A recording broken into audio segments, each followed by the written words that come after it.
अस्सलामु अलैकुम वरहमतुल्लाहि वबरकातुहू। रेडियो HRDF में आप सबका इस्तकबाल है। हज़रत लुक़मान अलैहिस्सलाम ने अपने बेटे को एक मशवरा दिया कि वो मुकर्ररा वक्त पर नमाज अदा करे। या बुनैया अक़ीमिस्सलाता, ए मेरे प्यारे बेटे, नमाज को कायम रखना।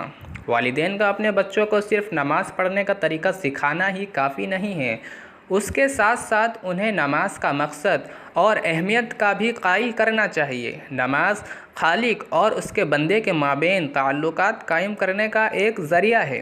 मुकर्ररा औक़ात पर नमाज अदा करने से मुसलमानों को अपनी ज़िंदगी के मकसद की याद ताज़ा होती रहती है, बंदे को बुरे ख़यालों और बुरे कामों से दूर रखता है।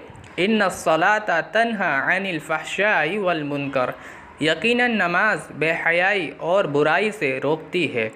इकामतिस्सलात का मकसद सिर्फ़ वक्त पर नमाज पढ़ना ही नहीं है, बल्कि बाजमात नमाज अदा करने का निज़ाम भी मुनज़्ज़म तरीके से होना चाहिए। अगर किसी इलाके में बाजमात नमाज का एहतमाम नहीं किया जाता है तो फिर उनकी नमाज़ें नामुकम्मल समझी जाती है। अल्लाह पर एतमाद करने के साथ अफराद को भी अमली इताअत पर भी आमादा करना चाहिए। अमली इताअत की सबसे अहम अलामत यह है कि मुनज़्ज़म तरीके से नमाज को कायम करना है।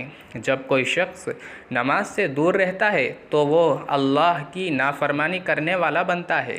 भाइयों, क्या हमने अपने बच्चों को नमाज के बारे में तालीम देते हैं? ये एक बहुत ही अहम सवाल है जो हमारे जहनों में आना चाहिए। इस सवाल को हमें बहुत अहमियत से समझने की कोशिश करनी चाहिए। जब हमारे बच्चे इस तरह करें तो उनकी हौसला अफजाई करें, उससे उन्हें मज़ीद अमल करने की हिम्मत मिलेगी। अल्लाह हमें तौफ़ीक अता फ़रमाए।